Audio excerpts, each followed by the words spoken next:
Good morning and welcome to Sunset Beach on the North Shore of Oahu. We're here for the VANS Presents the HIC Pro. We're finishing off the round of 64 and rolling right into the round of 32. We got some large sunset on hand today, challenging conditions and a lot of big waves.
It's maxing, but every now and again, the ones that hit the reef right are really good.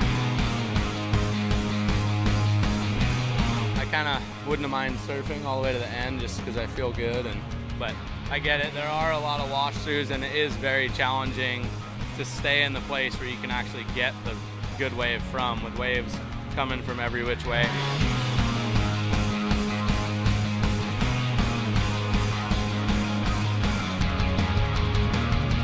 10 to 15 foot, some channel sweepers closing out the entire channel. Definitely some challenging big surf here on Oahu's North Shore. We got all the way through Heat 8 of the round of 32.